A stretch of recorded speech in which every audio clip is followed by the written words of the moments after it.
الحمد لله الذي له الجلال والجمال والكمال، له الأسماء الحسنى والصفات العلى، وهو الكبير المتعال. أنعم على خلقه بشرعه وجعل القلوب مخاطبات بوحيه، فمنها ما اطمأنت ومنها التي ولت فولاها سبحانه ما تولت، ومنها التي دلت ثم زلت، فمنه سبحانه يرجى الثبات في الحياة وعند النزع وفي القبر بعد الممات. أحمده سبحانه وهو للحمد أهل، وأسأله العفو والصفح وهو ذو المنة والفضل. وأشهد أن لا إله إلا الله وحده لا شريك له، وأشهد أن محمدًا عبده ورسوله، صلى الله وسلم وبارك عليه وعلى آله وصحبه أجمعين.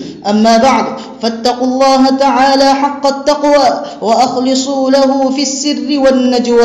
يا أيها الذين آمنوا اتقوا الله حق تقاته ولا تموتن إلا وأنتم مسلمون. عباد الله، ولما كان دين الله عزيزا وشريعته غالية، فإنه لا يستحق حملها إلا خيار من خيار، فكانت الابتلاءات والمحن تعرض للمؤمنين، والأذية والفتن تحيط بالمصدقين، حتى لا يبقى على الدين إلا من يستحقه، وليعلم الله الذين صدقوا. الفتنة والابتلاء سنة جارية في الأولين والآخرين. بسم الله الرحمن الرحيم. ألف لام ميم. أحسب الناس أن يتركوا أن يقولوا آمنا وهم لا يفتنون، ولقد فتنا الذين من قبلهم فليعلمن الله الذين صدقوا وليعلمن الكاذبين. والفتن والابتلاءات أنواع وصور، ونبلوكم بالشر والخير فتنة، فمنها السراء والضراء، ومنها الفتنة بانتشار المنكرات وغلبة الأهواء، وكثرة الدعاة على أبواب جهنم، وكثرة الاختلاف وخلط الحق والباطل. ومن الفتنة أن يتعرض المؤمن للأذى من الباطل وأهله، ثم لا يملك النصر لنفسه ولا المنعة. ومن الفتنة أن يعيش المؤمن بدينه كالغريب بين الناس. قال رسول الله صلى الله عليه وسلم: بدأ الإسلام غريبا وسيعود غريبا كما بدأ، فطوبى للغرباء. رواه مسلم رحمه الله تعالى. أيها المسلمون، أيها الأخيار والصالحون، لقد قص الله علينا في كتابه وروى لنا رسوله في سنته من سير الأمم السابقة وأتباع الديانات السالفة وقوة اطمئنان القلب لما جاء عن المرسلين على كثرة الصوارف وشدة بأس المخالف، ما يبين معه أن إيمانهم لو وزن بالجبال لرجح بها، فهذا ينشر بالمنشار من رأسه إلى قدميه ما يتزحزح عن دينه، وأولئك تخدد لهم الأخاديد فتسجر بالنار ثم يقذفون فيها، كما ضرب لنا نبينا محمد صلى الله عليه وسلم وصحابته الكرام أروع الأمثلة في الثبات على الدين، مما أوصل لنا الدين كاملا والعقيدة نقية صافية حتى اعتنقها ملايين البشر وعمت السهل والوعر. ولهذا كله لا يجوز أن يضعف صاحب الحق أو يهين، فإن لهذا الدين إقبالا وإدبارا وامتدادا وانحسارا، ضعف وقوة، وفرقة واجتماع وغربة، وظهور وابتلاء وتمكين، ينطق بذلك وحي السماء ويؤيده تاريخ البشر. وفي الخبر المتفق عليه قال هرقل لأبي سفيان: هل قاتلتموه؟ قال: نعم. قال: فكيف الحرب بينكم؟ قال سجال يدال علينا مرة وندال عليه أخرى. قال كذلك الرسل تبتلى ثم تكون لهم العاقبة. حكمة بالغة وسنة ماضية، فلن تجد لسنة الله تبديلا ولن تجد لسنة الله تحويلا. وتلك الأيام نداولها بين الناس. بارك الله لي ولكم في القرآن العظيم ونفعنا بسنة سيد المرسلين. أقول قولي هذا وأستغفر الله لي ولكم ولسائر المسلمين فاستغفروه إنه هو الغفور الرحيم. السلام علیکم ورحمۃ اللہ وبرکاتہ. سامعین حضرات، جمعہ 7 ذوالقعدہ 1442 ہجری مطابق 18 جون 2021 کے عربی خطبے کا اردو ترجمہ آپ سننے جا رہے ہیں. بسم اللہ الرحمن الرحیم. الحمد للہ رب العالمین وصلی اللہ وسلم علی نبینا محمد خاتم النبیین وعلی آلہ وصحبہ اجمعین وبعد. برادران اسلام و معزز سامعین، اللہ تعالیٰ کا یہ دین ایک عظیم الشان دین ہے. رب کائنات نے اس کی فطرت میں عزت و غلبہ ودیعت کر رکھی ہے، اور یہ شریعت جو اللہ نے ہمیں عطا فرمائی ہے ایک انتہائی قیمتی اور انمول شریعت ہے. لہذا اس کے متبعین اور پیروکاروں کا بھی اس لائق و قابل ہونا ضروری ہے جو اس کے تقاضوں اور اس کے مزاج کو صحیح معنوں میں سمجھیں. اہل ایمان کی یہ تاریخ رہی ہے کہ وہ ہمیشہ مصائب اور آزمائشوں سے دوچار ہوتے رہے ہیں. اہل حق کو ہمیشہ طرح طرح کے امتحان، مختلف اذیتوں اور دشوار ترین حالات کا سامنا رہا ہے، تاکہ یہ بات واضح ہو جائے کہ کون حقیقت میں خدا کا وفادار اور دین کا مخلص شیدائی ہے اور کون دغاباز، بے وفا اور جھوٹا ہے. ابتلاء و آزمائش در حقیقت ایک عام سنت الہی ہے جو من جانب اللہ تمام اگلے پچھلے لوگوں میں چلتی آئی ہے، جاری و ساری ہے.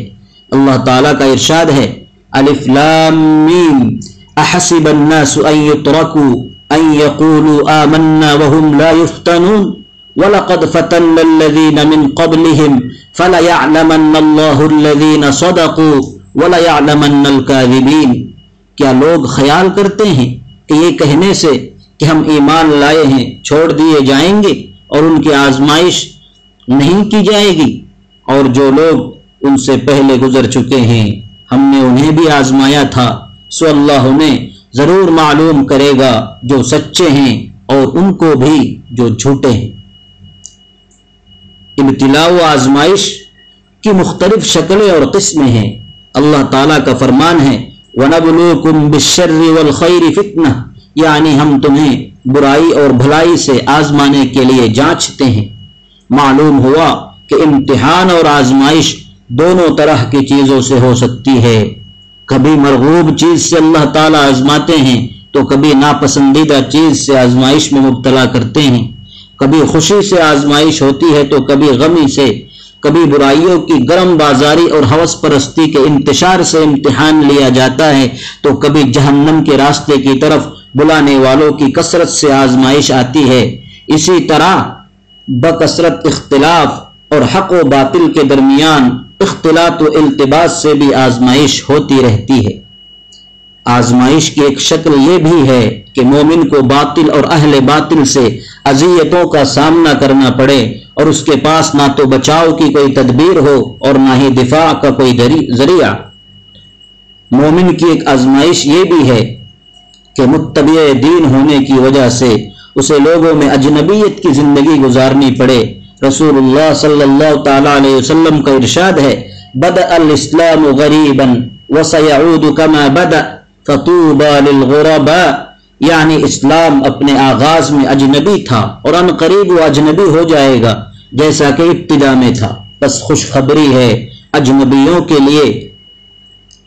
معزز سامعین کرام، اللہ تبارک و تعالیٰ نے قرآن کریم میں اور اللہ کے پیارے حبیب صلی اللہ تعالیٰ علیہ وسلم نے اپنی حدیث مبارکہ میں گزشتہ امتوں اور سابق اقوام کے حالات و واقعات ہمارے سامنے بیان کیے ہیں کہ ان پر کیسے کیسے صبر آزما حالات آئیں، کس طرح کی آزمائشوں اور مصیبتوں کے پہاڑ ان پر ٹوٹے، بلکہ اللہ تعالیٰ کے سب سے برگزیدہ بندے حضرات انبیاء علیہم السلام کو سب سے زیادہ سنگین اور پرآشوب حالات کا سامنا کرنا پڑا، مگر انہوں نے صبر و استقامت کے دامن کو مضبوطی سے تھامے رکھا، وہ ہمت و استقلال کے پہاڑ بنے رہے، انہوں نے کسی قسم کی کمزوری اور بے صبری کا مظاہرہ ہرگز نہیں کیا، کیونکہ ان کے پاس وہ غیر متزلزل ایمانی طاقت و قوت تھی کہ جس کا موازنہ اگر بھاری بھرکم مضبوط پہاڑ کے ساتھ بھی کیا جائے تو ان کی قوت ایمانی کا پلڑا بھاری ہو جائے۔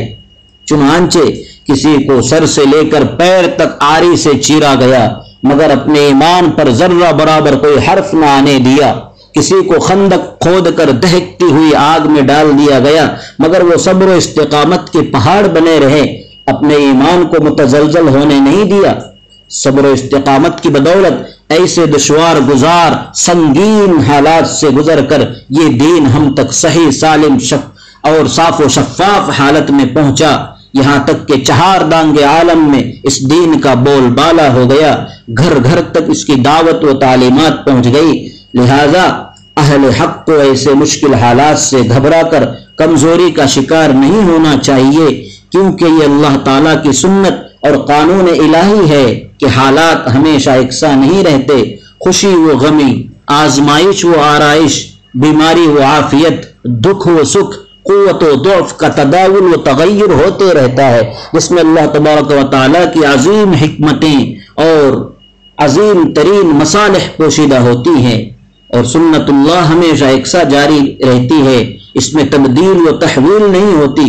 اللہ تعالیٰ کا ارشاد ہے وَتِلْكَ الْأَيَّامُ نُدَاوِلُهَا بَيْنَ النَّاسِ، اور ہم یہ دن لوگوں میں باری باری بدلتے رہتے ہیں۔ صحیحین کی روایت میں ہے کہ ہرقل نے حضرت ابو سفیان سے پوچھا تھا کیا تم نے کبھی اس سے یعنی محمد عربی صلی اللہ تعالی علیہ وسلم سے جنگ کی ہے؟ تو انہوں نے کہا تھا کہ ہاں۔ تو ہرقل نے کہا تمہاری جنگ اس سے کیسی رہتی ہے؟ تو ابو سفیان نے کہا کہ لڑائی ہمارے اور ان کے درمیان ڈول کے مثل رہتی ہے کہ کبھی وہ ہم سے لیتے ہیں اور کبھی ہم ان سے لیتے ہیں، یعنی کبھی ہم فتح پاتے ہیں تو کبھی وہ فتح پاتے ہیں۔ تو یہ اللہ تعالیٰ کی عظیم سنت ہے کہ حالات کے اندر اللہ تعالیٰ تبدیلی فرماتے رہتے ہیں، کبھی اچھے حالات آتے ہیں تو کبھی سنگین حالات۔ اللہ تعالیٰ ہمیں عافیت عطا فرمائے، اور اگر مصائب و آلام آئے تو ان پر صبر کرنے اور دین حق پر اور اسلام کے احکامات پر مضبوطی سے عمل پیرا ہونے کی توفیق عطا فرمائے۔ وصلی اللہ تعالی علی خیر خلقہ محمد وآلہ وصحبہ اجمعین۔